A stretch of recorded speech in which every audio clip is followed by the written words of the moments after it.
Mari kita Ada yang doa dulu, ayo. ya, mari Ya. kita awali di dalam doa. Terpuji namamu Tuhan, kami bersyukur bahwa Tuhan selalu memberikan kesempatan bagi kami untuk boleh diperlengkapi oleh firman-Mu Tuhan. Pakai hamba-Mu secara sepenuh, Pastor Daniel Alexander, sehingga kami boleh semua menerima firman-Mu dengan hati yang terbuka. Ajar kami untuk menundukkan diri dengan oleh kebenaran firman Tuhan, sehingga kami dibentuk oleh-Mu Tuhan menjadi anak-anak yang serupa dengan Engkau.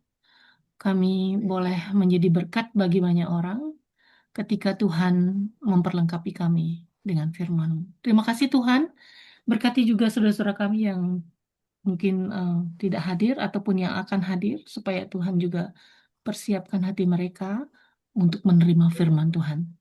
Di dalam Kristus kami berdoa dan mengucap syukur. Amin. Silahkan. Amin. Puji Tuhan. Ya. Oke, shalom semua. Selamat malam. Ya, selamat yang lebih malam di Australia, masih ikut dari Sydney. Puji Tuhan, terima kasih untuk Bu Ayu dan semua saudara komunitas Osaka. Obrolan santai keluarga Allah. Bagi yang baru bergabung, ini komunitas unik. Setiap kali saya share, bagikan flyernya untuk Osaka, selalu tanya, woi ada di Jepang, ada di Jepang. Osaka. Ya, saya nggak tahu siapa yang menemukan uh, komunitas ini. Tapi puji Tuhan, kita mau belajar.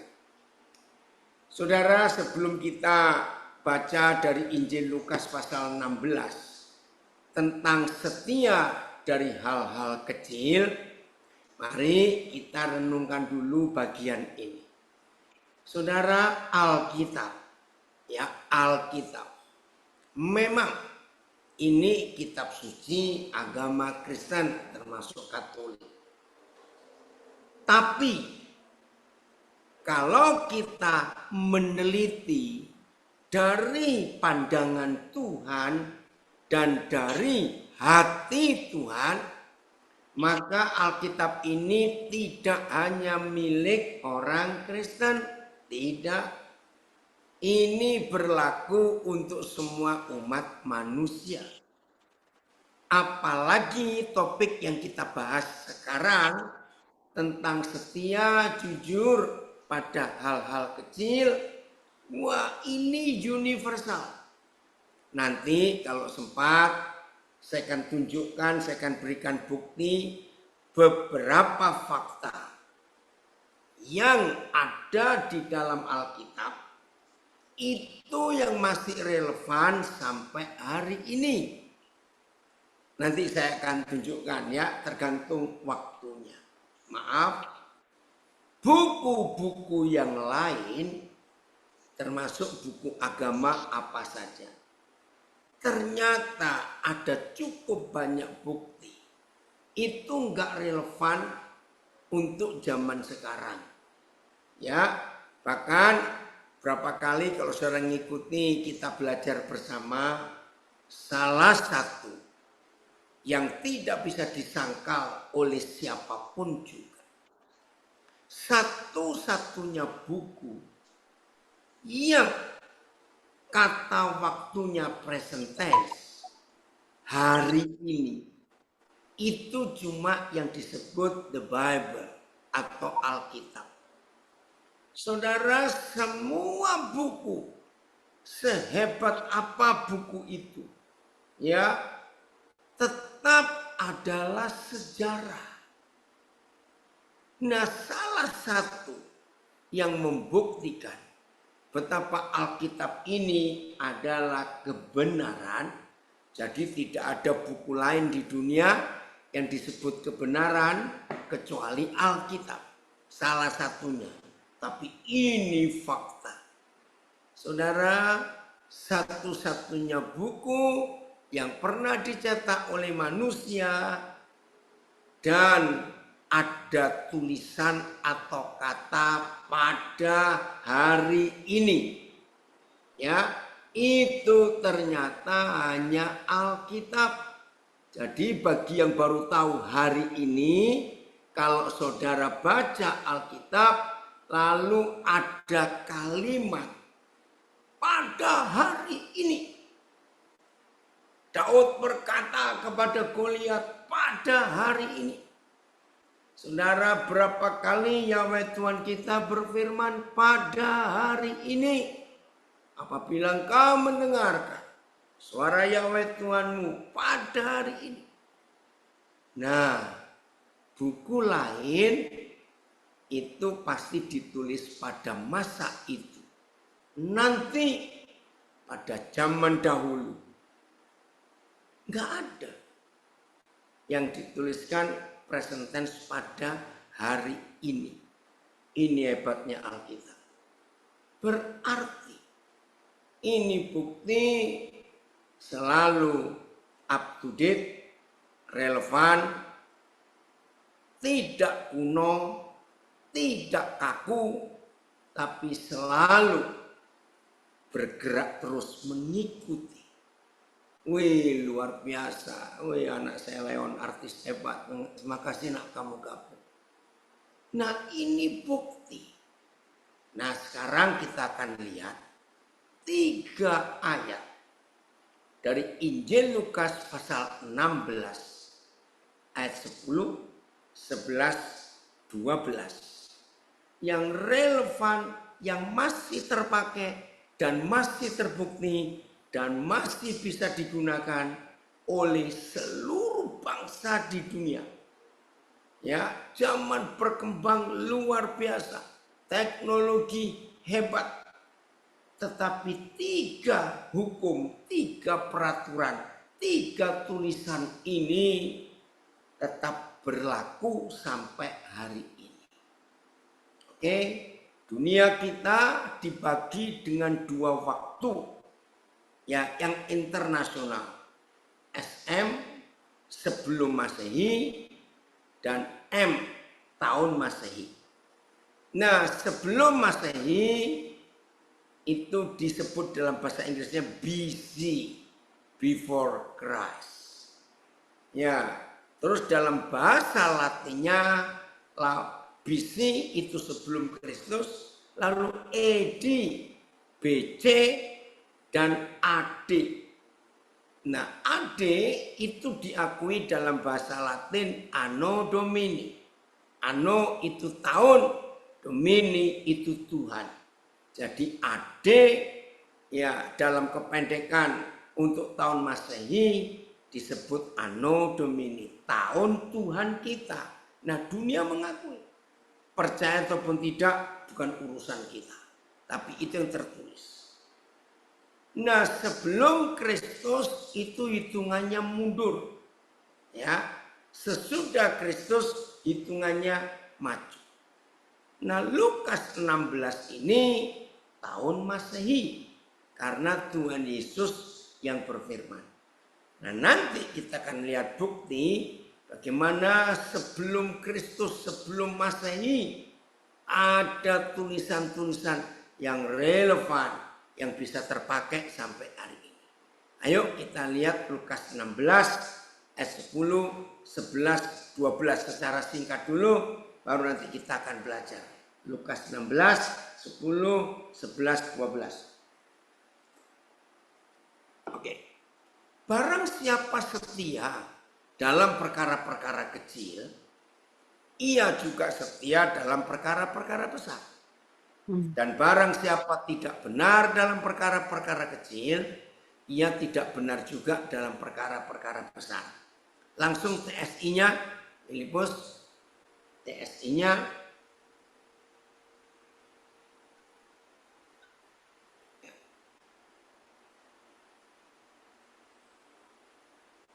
ya, setiap orang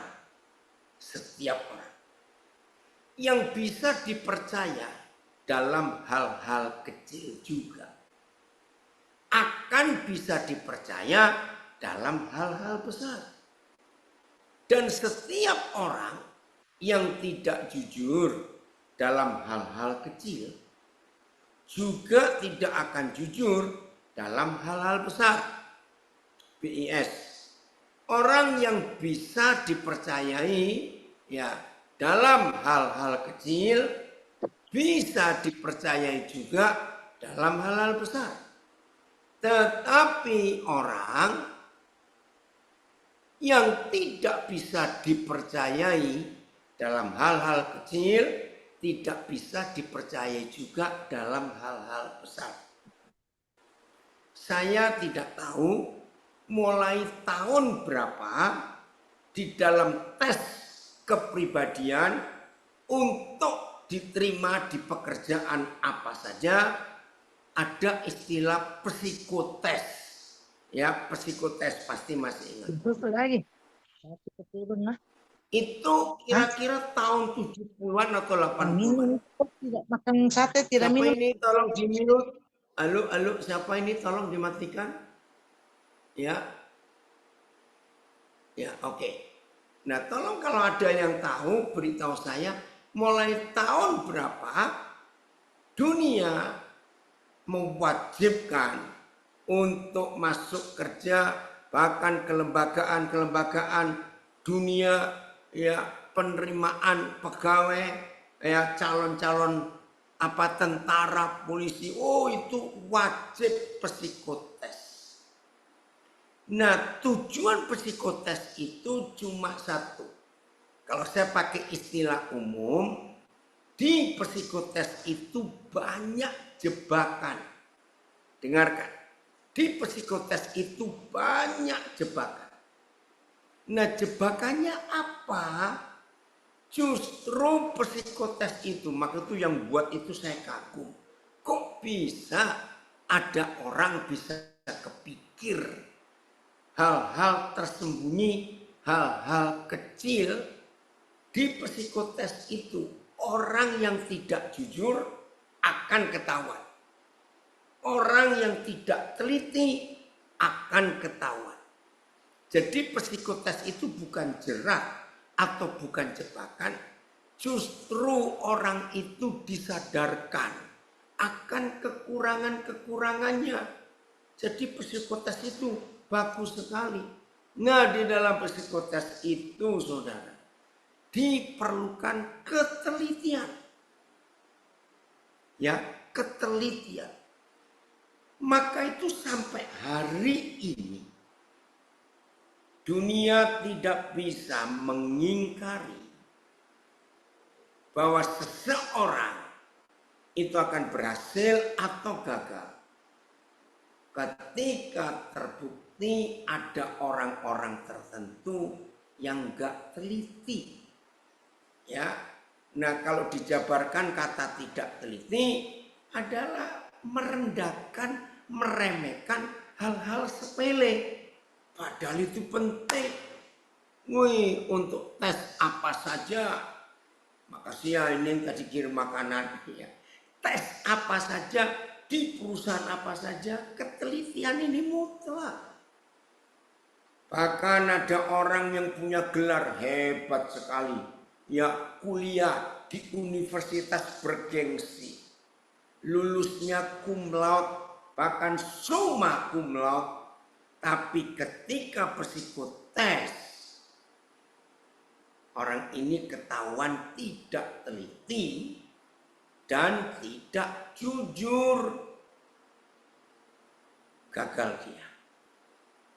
Nah, ini ditulis oleh Lukas ketika dia mendengar Tuhan Yesus mengajarkan ketelitian ini. Bahkan untuk anak-anak muda ini penting sekali. Untuk saudara berhasil atau tidak di masa depan, maka sangat ditentukan oleh ketelitian saudara. Ya, ini keren sekali. Bahkan saya sering mengajarkan siapa yang gagal dalam 3 soal ujian penting, sederhana, tapi fatal dan vital. Nanti 3-3-nya kita akan baca. Saya punya kalimat ini, maka siapa saja yang gagal dari 3 soal ujian ini kalimat saya. Orang itu akan jadi orang miskin, orang gagal sampai mati. Mau dikuliahkan di mana saja, mau dimodali dengan berapa banyak modal, tetap akan gagal. Tiga-tiganya ini luar biasa. Maka itu saya katakan di awal tadi, nggak usah membahas bahwa ini firman Tuhan, nggak usah. Supaya orang beragama lain bisa terima. Kalau kita bicara ini Injil, orang beragama lain nggak bisa terima. Saudara, ini luar biasa. Teliti, jujur, ini kuncinya. Nah, dalam bahasa Indonesia ada istilah bagus. Saya juga tidak tahu siapa yang menuliskan itu, tapi ini betul. Kalau ada manusia tidak pernah merangkak dari bawah, tidak pernah memulai apa-apa dari nol, bahkan dari minus, maka itu ada istilah dari banyak orang, from zero to hero. Dari nol, zero itu nol, akhirnya bisa menjadi hero, menjadi pahlawan. Nah, dengar istilah ini. Kalau ada orang, biasanya orang-orang muda yang tidak mau susah payah, inginnya cepat sukses, inginnya cepat berhasil, inginnya cepat di atas, nggak mau mulai dari bawah. Ada istilah bagus dalam bahasa Indonesia.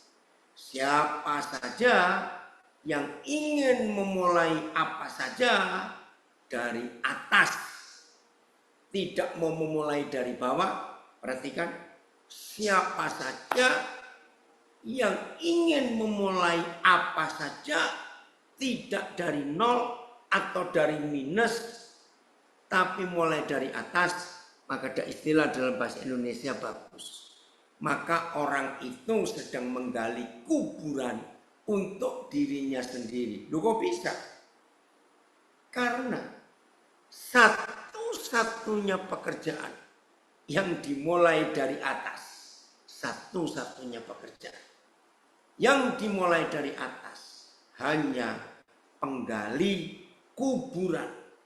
Ya tentu mana bisa penggali kuburan dimulai dari bawah, mulai dari atas, nggak bisa. Ya, nggak bisa dari bawah karena belum digali. Penggali kuburan harus mulai apa-apa dari atas. Wih, keren sekali. Maka itu kalau dalam hidup ini ada orang ingin cepat sukses, tidak mau mulai dari bawah, tidak mau dari nol, nggak mau dari minus, maka orang itu sedang menggali kuburan untuk dirinya sendiri. Catat. Setia, jujur dalam hal kecil. Nomor 2, ayat 11. Ini relevan, masih berlaku sampai zaman ini. Ayat 11. Jadi, berarti ini kesimpulan, karena ada kata jadi. Jadi, jikalau kamu tidak setia dalam hal mamon yang tidak jujur, siapakah yang akan mempercayakan kepadamu harta yang sesungguhnya? Wah, ini luar biasa, BIS. Jadi, kalau mengenai kekayaan dunia ini, lihat bahasa Indonesia sehari-hari. Jadi, kalau mengenai kekayaan dunia ini kalian sudah tidak dapat dipercayai, siapa mau mempercayakan kepadamu kekayaan rohani? Wah, ini luar biasa. Wih, dari Palu. Oh, dari Jambi ikut belajar. Maaf, ya, dengerin. TSI. Jadi, kalau kamu ternyata tidak bisa dipercaya untuk mengurus harta duniawi dengan jujur, maka Tuhan tidak akan mempercayakan harta surgawi kepadamu. Saudara bayangkan, ternyata hukum ini pun hukum universal yang tetap berlaku sampai hari ini. Jadi di dunia ini, di bangsa apa saja, di tempat apa saja, di posisi apa saja, di semua bidang apa saja di dunia. Ternyata untuk ngetes orang itu bisa dipercaya untuk hal-hal besar atau tidak. Ngetesnya, ngeceknya pakai uang. Keren sekali. Nah, uang saudara itu sampai hari ini. Saya beri contoh sederhana, tapi ini fatal akibat.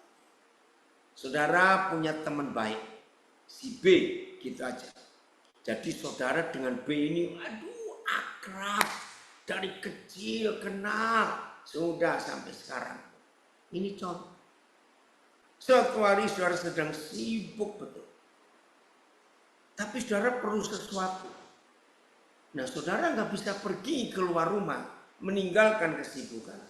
Lalu saudara minta tolong si B dengan memberi uang sekian untuk beli ke warung atau ke toko benda sesuatu barang, dan saudara tahu harga barang itu, tahu.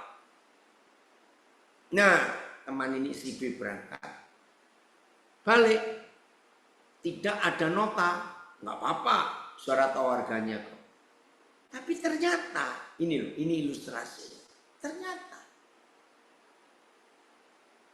dia tidak mengembalikan kembalian yang pas.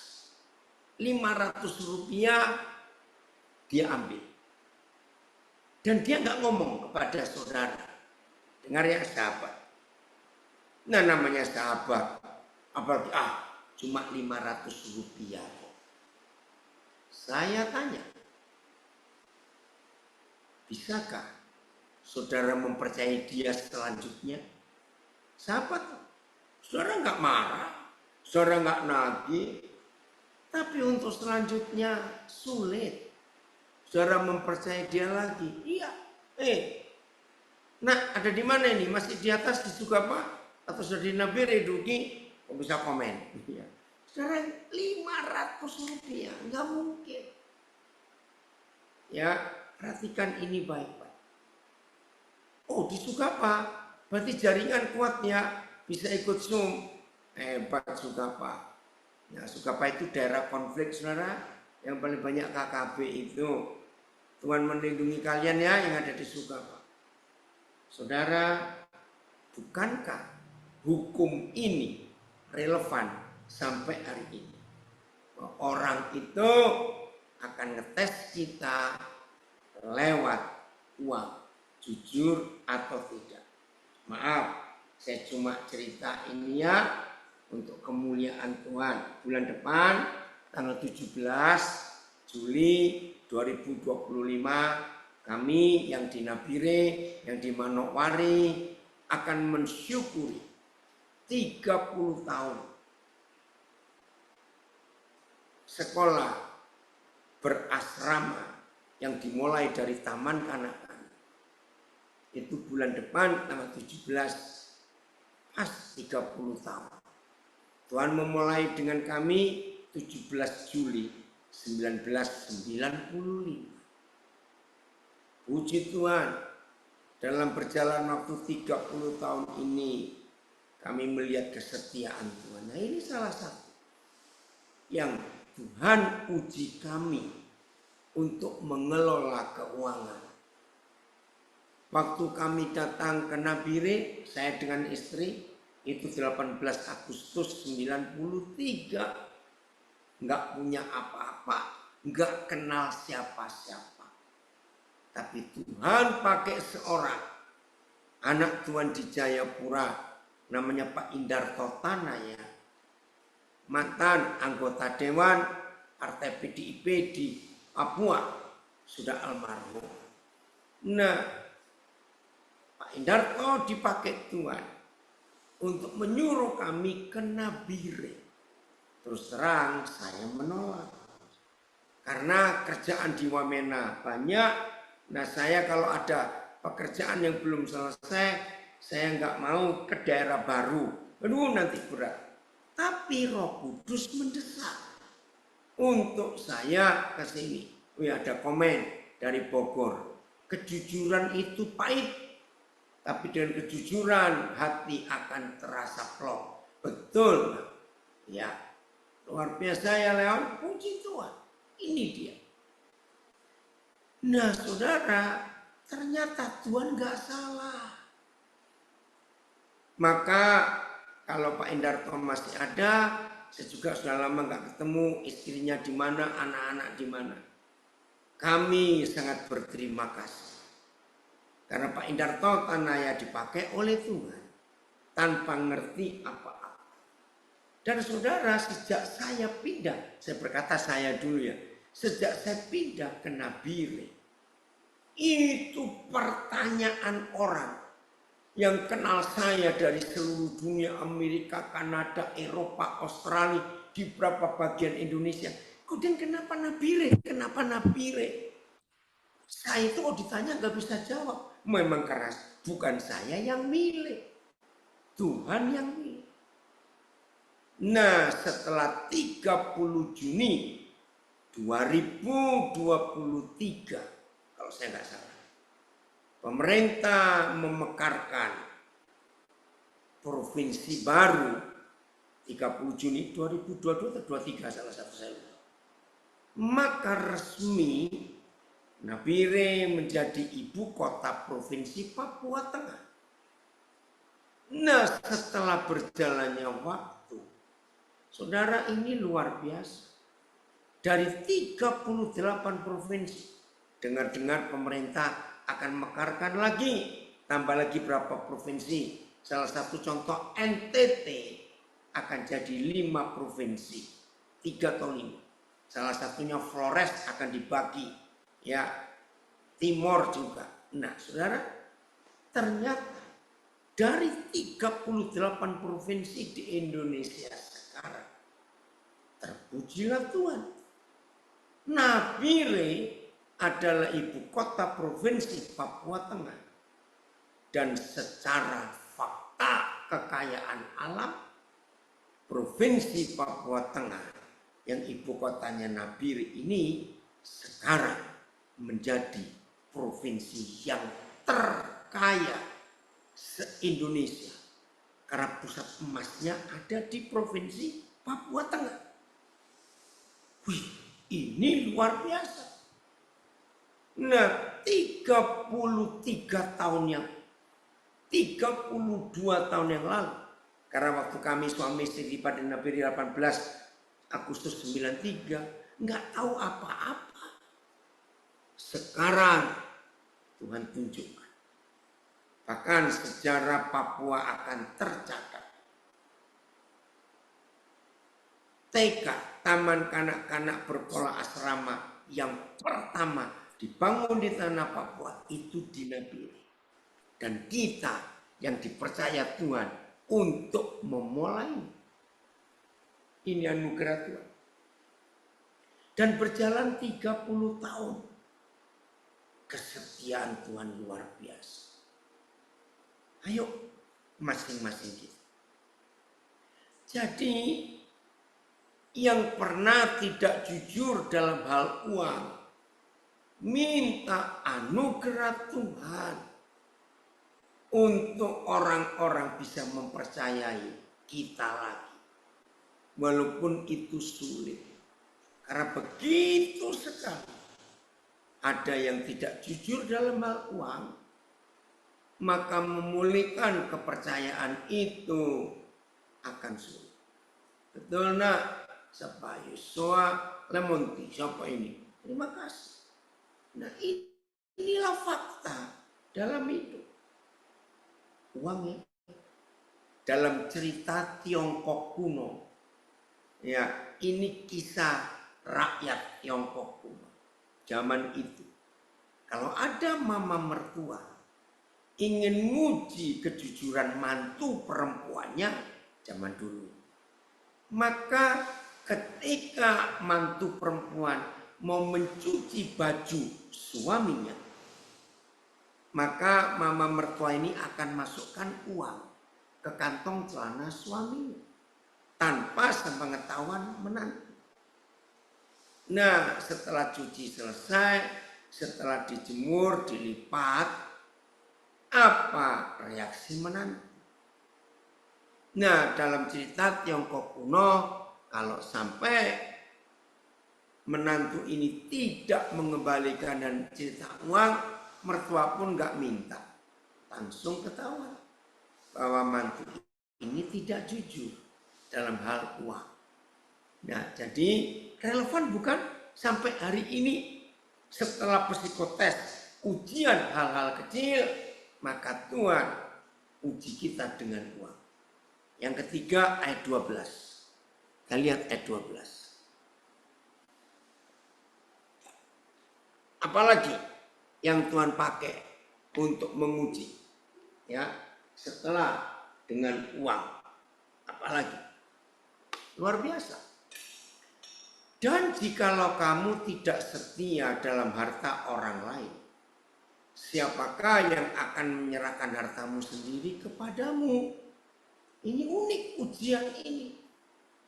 Jadi sebelum kita memiliki harta sendiri, ternyata Tuhan menguji kita dengan barang yang kita pinjam dari orang lain. Keren BIS-nya. Dan kalau mengenai barang yang dimiliki orang lain, kalian terbukti tidak bisa dipercayai. Siapapun, saya ulangi. Dan kalau mengenai barang yang dimiliki orang lain, kalian terbukti tidak bisa dipercayai. Siapa mau memberikan kepadamu apa yang menjadi milikmu? Keren ya? Ini tes yang ketiga. TSI. Dan kalau ternyata kamu tidak bisa dipercaya untuk mengurus harta yang sebenarnya bukan milikmu, tetapi milik Tuhan. Nah, kalau tesnya keren, langsung Tuhan, bukan harta orang lain. Maka kamu tidak akan diizinkan memiliki apapun di surga. Sadis. Saya ulang ya, TSI. Dan kalau ternyata kamu tidak bisa dipercaya untuk mengurus harta yang sebenarnya bukan milikmu, tetapi milik Tuhan, maka kamu tidak akan diizinkan memiliki apapun di surga. Wah, ngeri sekali. Nah, kalau begitu, woi, orang hebat dari Bandung, Pak Paulus Sunarta, senang sekali untuk hadir. Saudara, ini ngeri. Jadi apa saja yang milik Tuhan dan dipercayakan kepada kita untuk kita kelola, dan ternyata kita nggak bisa dipercaya, maka kita tidak akan diizinkan memiliki apapun di surga. Aduh, kasihan bener. Setuju ya? Nah, maaf ini yang ikut belajar, tapi makasih Paulus, puji Tuhan. Nabiri Nikoden Paulus. Ingat, yang masih merokok, masih konsumsi alkohol, masih narkoba, ingat, tubuh kita itu milik Tuhan. Saudara dan saya harus menjaganya, merawatnya baik-baik. Jangan membiarkan setan menggerogoti kesehatan kita karena kebodohan kita. Kita tidak tertib, kita tidak mengelola, kita tidak menjaga harta milik Tuhan ini. Jadi lengkap kalau kita baca berapa terjemahan yang pertama kita baca itu kita sebelum punya apa-apa yang jadi milik kita, ternyata surga menguji kita dengan menggunakan harta atau barang orang lain. Tapi terjemahan sederhana Indonesia beda.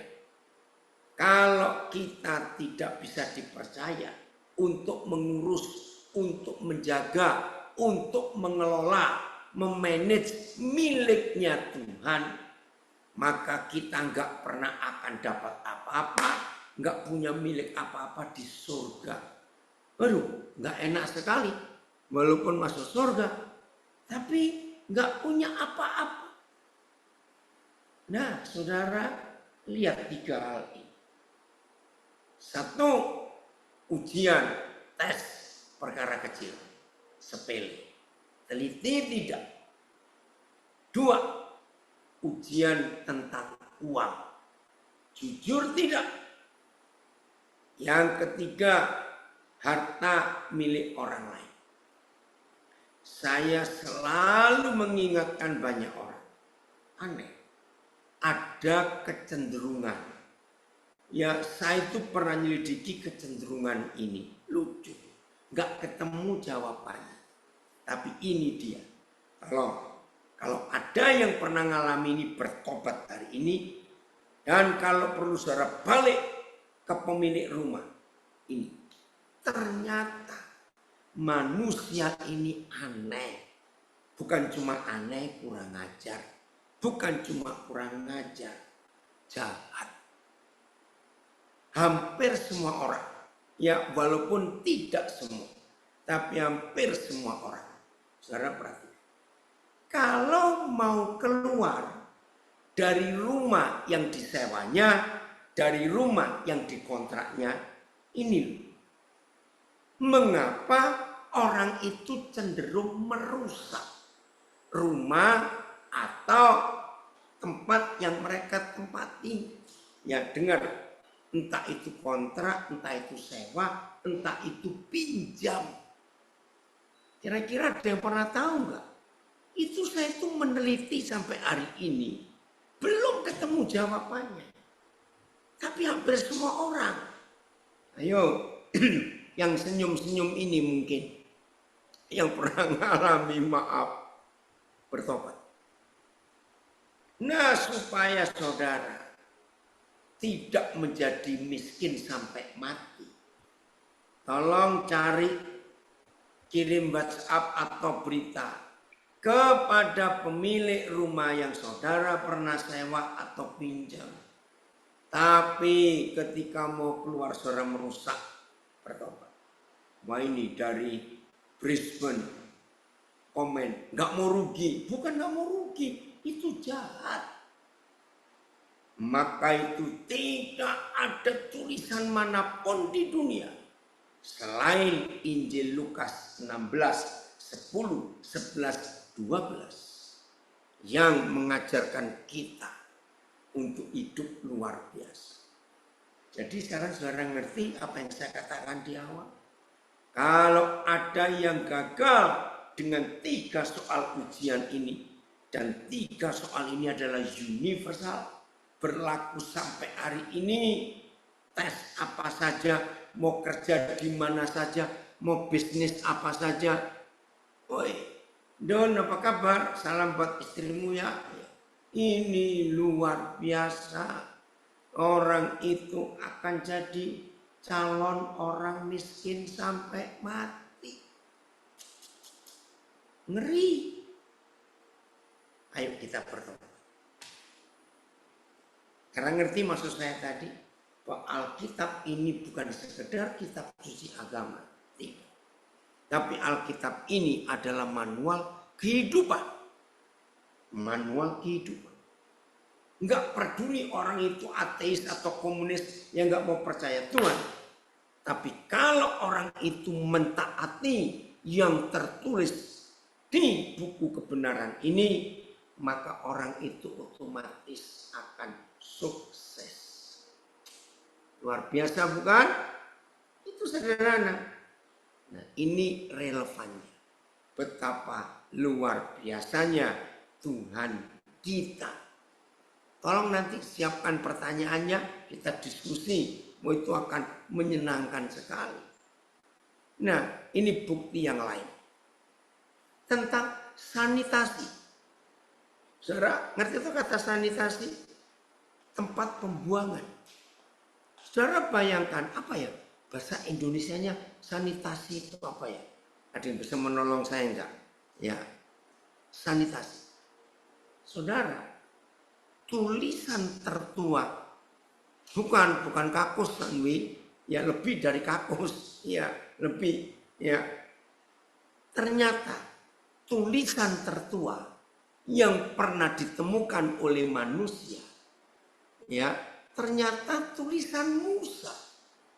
Nah, di dalam jurnal internasional, nama Musa ini tetap bertengger, atau kata bertengger, di posisi paling atas. Sudah ribuan tahun posisi nama Musa belum pernah bisa diturunkan. Karena sampai hari ini belum pernah ditemukan oleh para arkeolog yang suka gali-gali situs itu menemukan tulisan yang lebih tua dari tulisan Musa tentang sanitasi. Ada yang sudah nulis, bantu saya, sanitasi, ya, itu dalam bahasa Indonesia apa? Nah, ternyata ya itu tulisan Musa. Ya, kita lihat Ulangan 23. Oh, ada yang nulis, sanitasi adalah proses pembersihan dan pengelolaan lingkungan untuk mencegah penyebaran penyakit dan menjaga kesehatan masyarakat. Betul. Ada yang lebih pendek enggak ya? Ini betul. Terima kasih Yosua. Saya ulangi, sanitasi adalah proses pembersihan dan pengelolaan lingkungan untuk mencegah penyebaran penyakit dan menjaga kesehatan masyarakat. Terima kasih. MCK, dari Kutai Barat, ya, mandi, cuci, kakus. Betul. Tapi ini loh, Ulangan 23 ayat 12. Ya, saya akan baca. Di luar perkemahan itu, saudara, jelas. Waktu itu, yang keluar dari Mesir menuju Kanaan.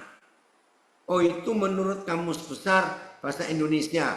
Terima kasih, Paulus. Ya, ada nggak kata yang ringkas dalam bahasa Indonesia seperti kata dalam bahasa asing sanitasi? Oke, nggak apa-apa. Kita lanjutkan. Jadi yang dipimpin Musa keluar dari Mesir ke Kanaan, itu ada sekian puluh ribu perkemahan. Ribuan, ya, pasti puluhan ribu jumlah kemah. Ya, septic tank, oke, itu masih bahasa asing.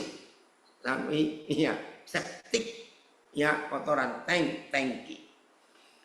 Nah, Tuhan Yahweh pesan kepada Musa di luar perkemahan. Maka itu sampai hari ini juga contoh. Kalau kita mau gali sumur, maka yang kedua, setelah ditemukan pusat air, ada banyak cara. Setelah ditemukan pusat air, maka yang kedua, walaupun ditemukan pusat air, tapi kalau itu dekat, ya, tempat tinja, ya, septic tanknya tetangga, saya percaya walaupun sumbernya bagus, kita sulit untuk membuat sumur yang dekat dengan septic tank, ya, tempat pembuangan tinja tetangga kita. Ngerti ya?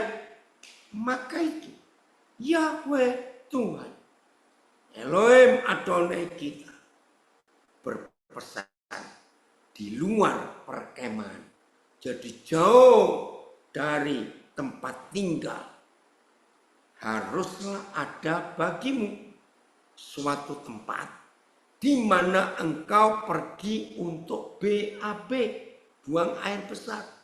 Nah, dalam terjemahan baru pakai kada hajat. AYT buang air. Kalau TL apa? Coba naik lagi nih. Kalau TL apa? TL. Oh, supaya di sana kamu boleh ke sungai. Wah, ini salah ini terjemahannya. Ya, BIS untuk buang air. Betul.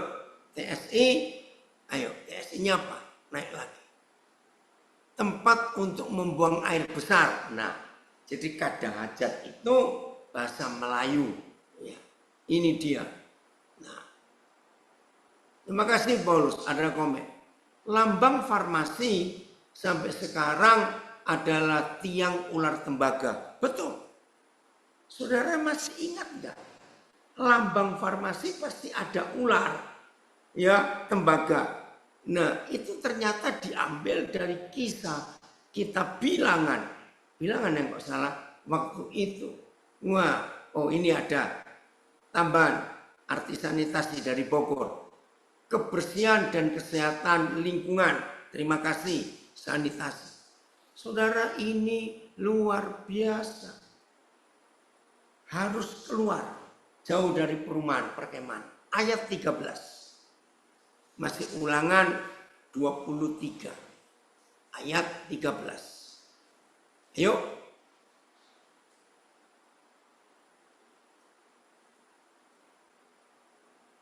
Ya, ayat 13. Di antara perlengkapanmu haruslah ada padamu sekop kecil. Keren. Dan apabila engkau jongkok kada hajat, jongkok BAB, haruslah engkau menggali lubang dengan sekop kecil itu dan menimbuni kotoranmu. AYT. Kamu harus membawa sekop kecil di antara barang bawaanmu apabila kamu berjongkok untuk membuang hajat. Kamu harus menggali lubang, sebuah lubang, lalu timbunlah itu. PS.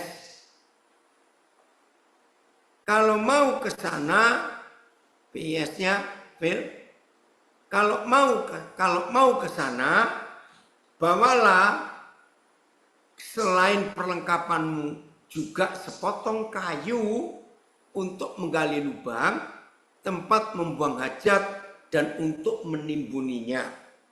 TSI-nya.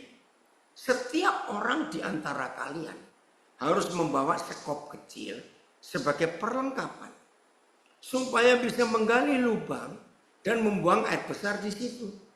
Sesudah selesai, lubang itu harus ditimbun lagi. Luar biasa. Maaf ya saudara. Oke, betul. Sampai sekarang ada komen dari Jakarta. Sampai sekarang standar untuk camping dan tentara Amerika juga pakai sekop kecil untuk buang hajat. Betul. Maka itu saya mau yakinkan saudara bahwa Alkitab ini bukan sekedar kitab suci agama. Tidak. Ini manual kehidupan. Maka itu celakalah teologi yang merusak kebenaran menjadi dogma agama. Maaf saya berkata. Rusak. Ini tidak perlu didogmakan. Biar apa adanya. Maka itu tidak ada buku suci dari agama apa saja yang Tuhannya meneliti sampai hal-hal kecil seperti ini. Hanya Yahweh Adonai Elohim kita. Jadi sampai hari ini tidak ada atau belum ada lah, saya nggak boleh sombong. Belum ada penemu-penemu yang lain menemukan tulisan tentang sanitasi yang lebih tua dari tulisan Musa. Belum ada. Saudara mau ngomong apa dengan ketelitian Tuhan kita? Sampai urusan BAB pun ditulis. Keren sekali Papa kita untuk hal ini. Iya, kalau camping di gunung juga ada aturan buat bawa sekop kecil. Betul. Maka ini tulisan tertua yang relevan sampai hari ini. Maaf ya, ini saya cuma cerita. Tahun 75, saudara. Dari bulan November 75 sampai akhir April 76. Saya bersama 4 orang yang lain, ya, yang 3 sudah meninggal, jadi tinggal kami berdua masih hidup, saya dan Pak Pendeta Daniel Yohadi yang ada di Talun, Blitar. Kami berlima ke pedalaman Kalimantan Timur, masuk Sungai Mahakam. Nah, tahun itu ya belum ada, hampir tidak ada masyarakat di situ punya WC, kakus, nggak ada. Karena semuanya kalau di pinggir sungai, di sungai. Nah, kalau yang jauh dari sungai, maaf, ya di tempat terbuka. Nah, dulu waktu itu, kalau ingat ini geli. Kalau kami BAB harus bawa gala panjang, kayu panjang, entah dari pohon, entah dari bambu. Untuk apa? Ngusir babi hutan atau ngusir beruk yang ganggu waktu kami jongkok. Itu tahun itu ngeri sekali, ya. Nah, itu contohnya luar biasa. Oke, oh betul Sanwi, waktu itu Papa di sana tahun 75 76 itu. Nah, sekarang kita mau ngomong apa? Kalau Papa kita seteliti itu, luar biasa. Jadi ayo mulai hari ini kita menghargai hal-hal sepele, hal-hal kecil. Mulai dari masih anak-anak. Saudara, untuk kita, ya ada yang tanya, ada enggak tertulis untuk cebok? Saya belum ketemu sampai hari ini. Kalau ada yang menemukan, beritahu saya. Oke ya, itu urusan masing-masing. Oke, tapi ketelitian ini mutlak. Nah, itu yang tanya tadi di Instagram saya pakai daun katanya. Oke, ya. Oi, Jeremy baru hadir. Ya, lihat ayat berikut ini supaya kita bisa mengenali Papa kita itu luar biasa. Ya, hebat sekali dalam mengatur alam semesta ini. Sungguh mengagumkan. Di dalam biologi, saudara, itu ditemukan satu pohon dengan ribuan daun, mungkin bisa puluhan ribu daun, tergantung jenis pohon apa. Di dalam biologi dibuktikan, begitu hebatnya Papa kita. Ternyata walaupun satu pohon, tapi seluruh daun di pohon itu tidak ada yang sama persis bentuknya. Hebat nggak Papa kita itu dalam ketelitiannya sampai seperti itu. Lihat hidup kita mulai dari sidik jari, retina, letak gigi, dari seluruh manusia yang hidup sekarang 8 miliar lebih, dan yang sudah mati sejak zaman Adam, dan yang akan lahir lagi selama kita bicara ini ada berapa ratus ribu bayi lahir. Sidik jari, retina mata, bentuk letak gigi, sedunia nggak ada yang sama. Bisa bayangkan hebatnya Papa kita. Maka itu saudara, hari ini ya kreator agung, luar biasa, dahsyat Tuhan kita. Terima kasih Papa, Engkau hebat. Mazmur 139. Mazmur 139.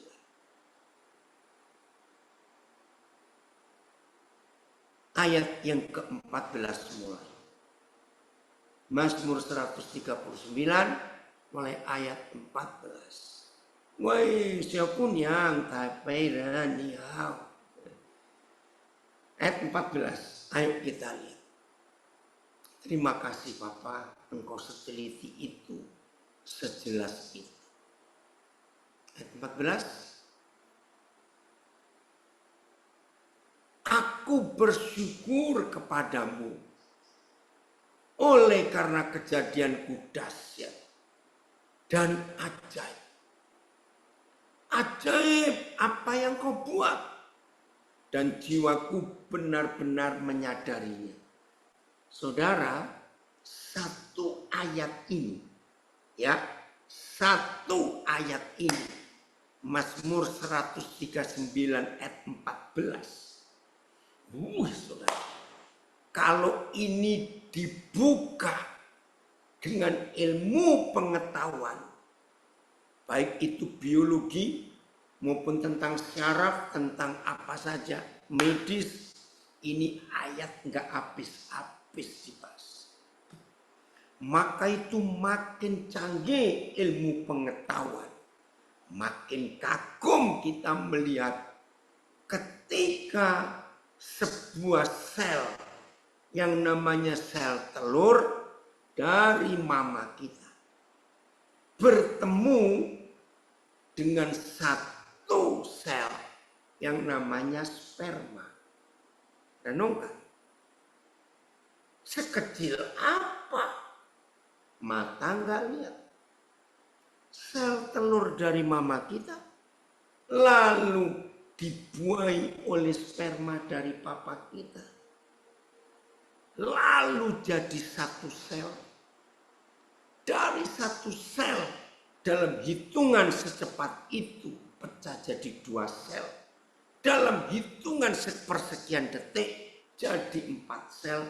Seterusnya. Itu ayat 14. Mazmur 139. Kecil-kecil mata nggak lihat. Sampai menjadi triliunan sel. Dan dalam 24 jam ada sekian miliar sel yang mati. Tapi dalam proses yang begitu cepat, miliaran sel yang mati langsung diganti dengan miliaran sel yang baru. Itu kita nggak sadar, saudara. Wow, maka itu saya katakan, ayat 14 Mazmur 139 itu kalau dipreteli, istilah Jawa, kalau dipreteli, dilihat dari ilmu kesehatan, biologi, ilmu syaraf, dan banyak-banyak lagi yang lain. Wih, saudara, lihat berapa kali saya pernah ngomong karena bukti teknologi.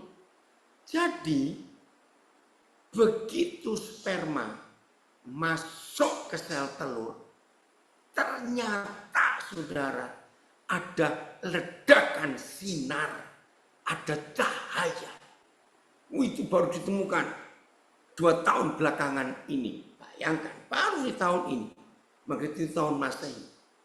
Jadi begitu sperma masuk ke sel telur, bersatu, maka ada ledakan cahaya.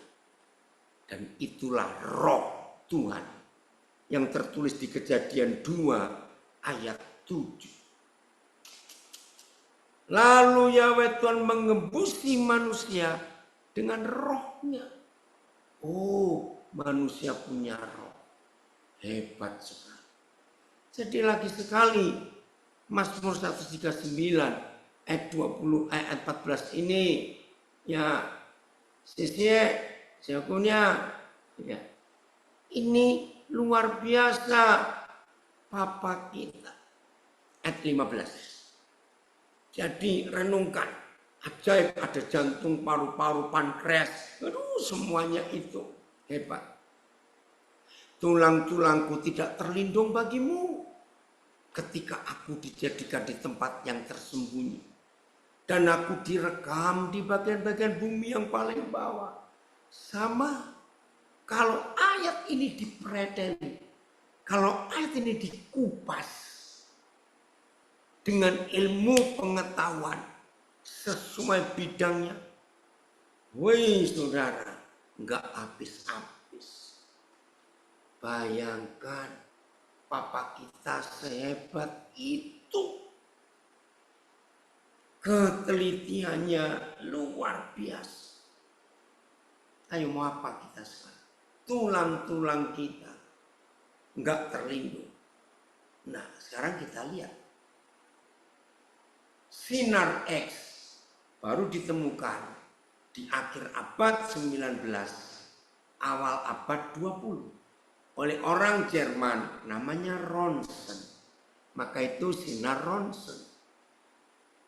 Tapi Daud berapa tahun sebelum Masehi sudah menemukan sinar X bahwa semua janin, semua embrio waktu masih dalam kandungan mama, tulang-tulang kita para embrio ini terekam jelas, terlihat jelas. Bayangkan, sebelum sampai ke tulang kita, kan ada perut mama kita. Di perut mama kita ada kulit, di balik kulit ada berapa lapisan lagi, sampai ke kandungan ada plasenta, di plasenta masih ada air ketuban, di air ketuban ada kulit kita, di bawah kulit kita ada daging lagi, berapa lapis daging lagi, dan baru ketemu tulang. Ini bukan rahasia, Tuhan melihat. Keren. Ayat 16 terakhir ini, ayat 16. Wah, ini luar biasa. Van, apa kabar kamu? Sayang, Bapak 2 hari ini nggak ketemu kamu di Napoli. Ya, matamu melihat selagi aku bakal anak, masih embrio. Papa melihat kita, Papa mengamati kita, pecahnya sel demi sel. Ingat tuh, dari satu sel telur mama kita, dibuahi sperma papa kita jadi satu sel, pecah jadi 2, 4, 8, 16, 32 seterusnya. Sampai jadi manusia lengkap, kita lahir. Nah di sini papa melihat, matamu melihat selagi aku bakal anak. Dan dalam kitabmu semuanya tertulis. Hari-hari yang akan dibentuk sebelum ada satupun daripadanya. Sama saya katakan. Kalau ayat 16 ini dikupas, dikoncei, diteliti, dipreteli dengan semua ilmu pengetahuan. Enggak habis. Sel demi sel. Unik. Betapa telitinya papa kita. Hal-hal kecil yang jelimet, yang complicated, dia perhatikan, luar biasa. Bapak ajaib yang kok. Setelah itu hari-hari hidup kita yang belum ada, kita belum lahir. Ternyata Papa sudah tulis semuanya itu. Dan akhirnya ayat 17. Ayo kita semua mengatakan kalimat yang sama. Papa, bagiku betapa sulitnya untuk mengerti pikiranmu. Maka itu kata teologi melanggar ayat ini. Teologi itu sebuah kata yang salah. Theo itu Tuhan. Logi itu logika. Mana bisa Tuhan yang absolut, Tuhan yang mutlak, Tuhan yang tak terbatas dipaksakan masuk ke otak kita yang kecil ini. Bukan otak depan ya, tapi otak kecil ini bisa berpikir. Maka itu sebagai istilah Jawa. Kalau ada orang mau memaksakan Tuhan yang tak terbatas dikompres jadi kecil di otakmu. Ini istilah Jawa, meledos otakmu. Tahu kata itu? Otakmu meletus. enggak sanggup nampung. Dan bagiku betapa sulitnya pikiranmu untuk dimengerti. Ya Tuhan. Nah, enggak ada kalimat lain. Betapa besar jumlahnya. Coba lihat ayat 17 dari berapa terjemahan. Hebat Bapak kita itu. Ya.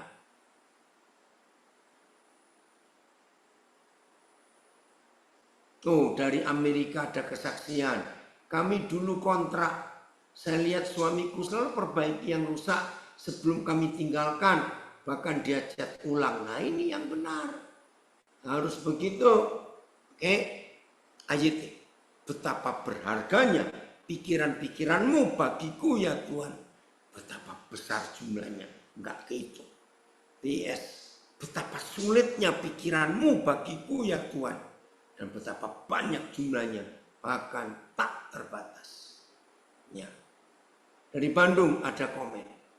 S1 saya teknik kimia, dan saya sadar kalau laboratorium kimia tercanggih adalah tubuh manusia.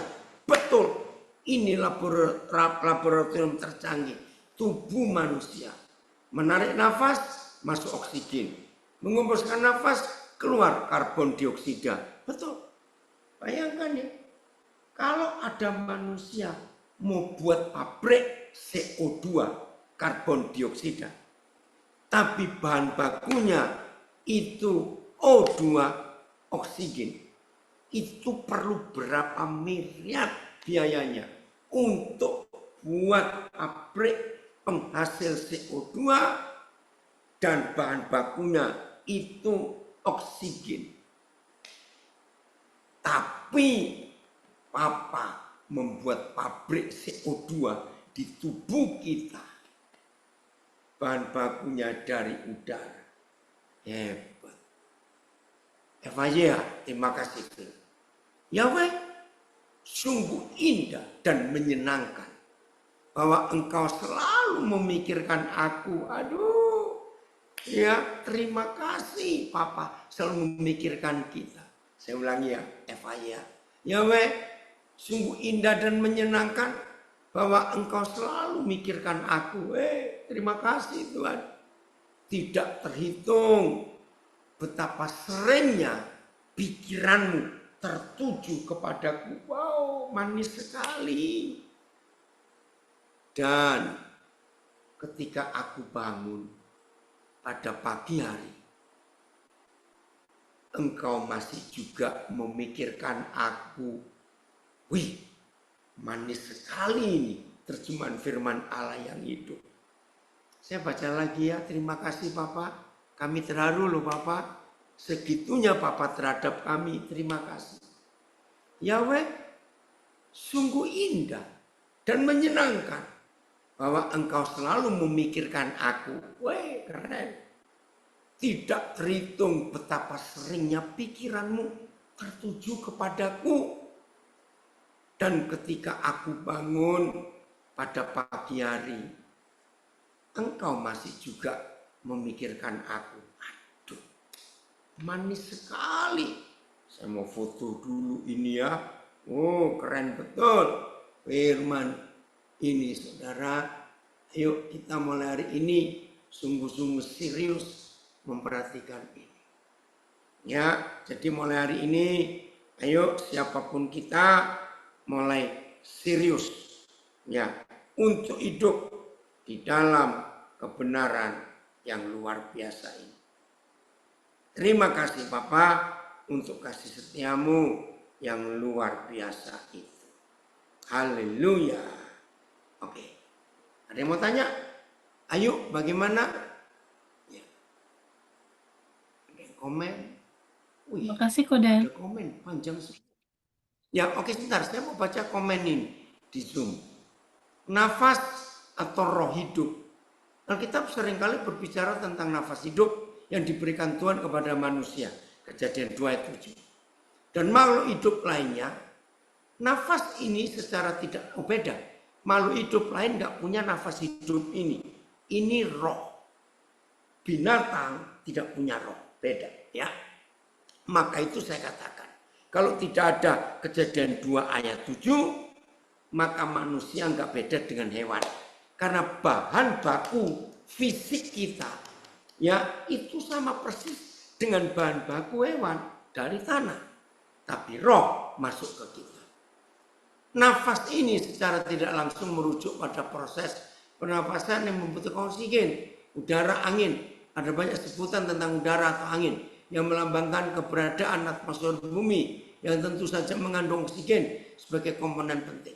Penciptaan langit dan bumi dalam kitab Kejadian, penciptaan alam semesta oleh Tuhan melibatkan pembentukan atmosfer lingkungan yang memungkinkan kehidupan, termasuk keberadaan gas-gas yang esensial seperti oksigen. Puji Tuhan. Oke, ayo lanjut. Bagaimana? Ada yang mau tanya? Silakan Bapak Ibu, ada yang mau bertanya?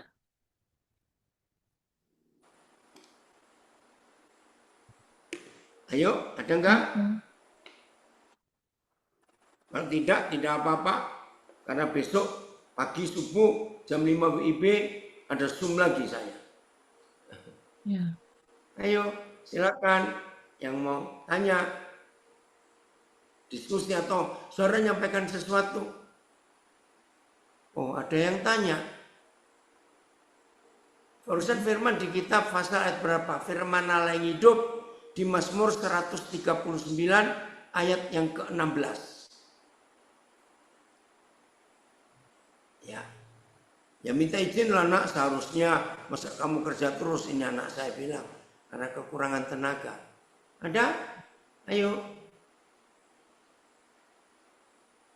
Belum, Koden. Ya udah, tidak ada ditutup.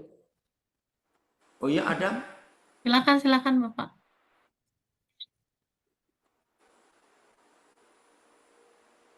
Mana?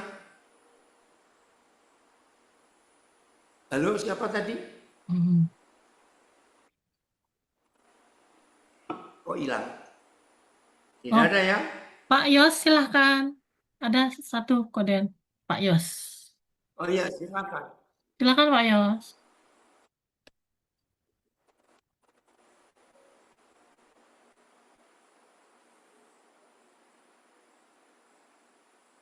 Kemana orangnya? Halo, malam Om. Ya. Saya mau tanya, tujuan utama kita hidup di dalam Kristus atau mengikuti Kristus itu apa Om? Menjadi wakil Yesus di dunia. Kita ini duta besar kerajaan surga di dunia. Jadi sama seperti kedutaan-kedutaan besar negara apa saja. Itu mewakili warga negaranya di negara lain. Jadi tujuan kita mengikut Yesus menjadi muridnya diselamatkan. Itu untuk mewakili Yesus. Dan kita mencari warga negara kerajaan surga yang hilang. Itu dia. Boleh saya berpendapat Om Daniel? Silakan. Kalau menurut saya, tujuan utama itu adalah keselamatan sesuai dengan tujuan Kristus, menyelamatkan kita dari. Jadi bukan untuk kita kaya, untuk kita jadi orang hebat atau kita jadi orang saleh. Tapi menurut saya tujuannya adalah kita terselamatkan, dilepaskan dari dosa. Sesuai dengan karya keselamatan Kristus, yaitu menyelamatkan umat yang berdosa. Kalau saya salah pendapat saya, tolong dikoreksi Om. Terima kasih. Tidak, ya itu tadi ayatnya memang begitu. Sama mewakili Yesus di dunia kan untuk menyelamatkan orang lain. Itu ada di 1 Timotius 2 ayat 4. Ya. Oke. Di IG saya ada yang tanya. Kalau sudah maafin orang tapi nggak mau ngomong lagi sama orang itu, apakah itu dosa? Iya. Kalau sudah maafkan ya kita harus ngomong. Sudah pulih. Ya, bayangkan ya, kalau Tuhan ngampuni kita, tapi Tuhan nggak mau ngomong pada kita karena masih jengkel. Jadi apa kita? Oke, yang lain? Terima kasih Om. Ya, sama-sama. Terima kasih Pak Yo. Oke, Duki, selamat malam. Ya, selamat. Ya, luar biasa Tuhan ya. Kalau kita mau hidup dalam kebenaran ini. Hebat. Udah yuk.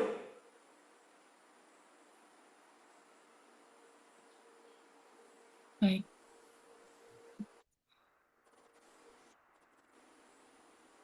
Sekali lagi terima kasih Koden sudah menyampaikan firman. Sama-sama. Ya, Kita akan tutup di dalam doa. Saya mohon kesediaan Bu Dokter Loisa untuk di dalam doa. Silakan Bu Dokter.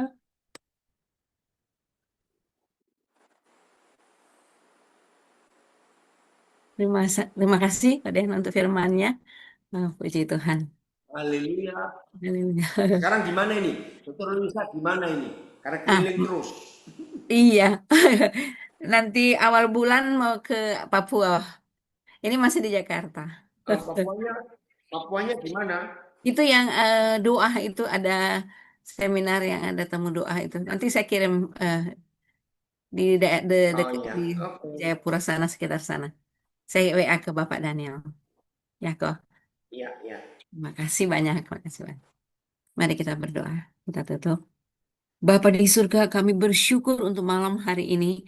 Kami sudah dikuatkan melalui firman-Mu. Terima kasih untuk hamba-Mu, Bapak Daniel. Semuanya karena pertolongan Tuhan. Benar Tuhan, kejadian kami dahsyat dan ajaib. Ajaib apa yang Kau buat dalam hidup kami semua.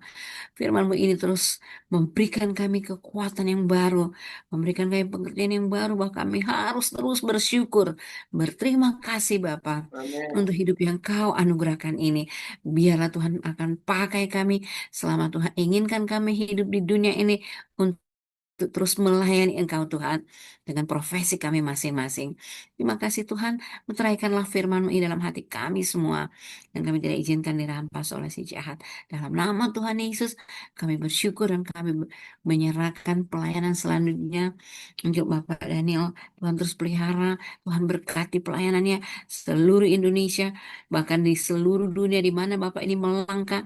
Biarlah ya Tuhan, ada tangan Tuhan yang terus menjaga, melindungi dan memegang dia dan juga keluarganya diurapi oleh Tuhan. Segala puji hormat syukur bagimu Bapa, dalam nama Tuhan Yesus kami bersyukur. Haleluya. Amin. Ya, saya kembali. Amin. Ya. Terima kasih Bu Dokter yang sudah berdoa Ya, untuk kita. sama. Sekali lagi kami ucapkan terima kasih banyak pada hambanya Pastor Daniel Alexander Koden yang sudah Sama-sama. Saya juga terima memberkati kita kasih dengan senang ya, diberi baik Bapak Ibu. kepercayaan untuk ini. Ya. Kita acara bebas. Oke. Saya silahkan Bapak Ibu yang mau beristirahat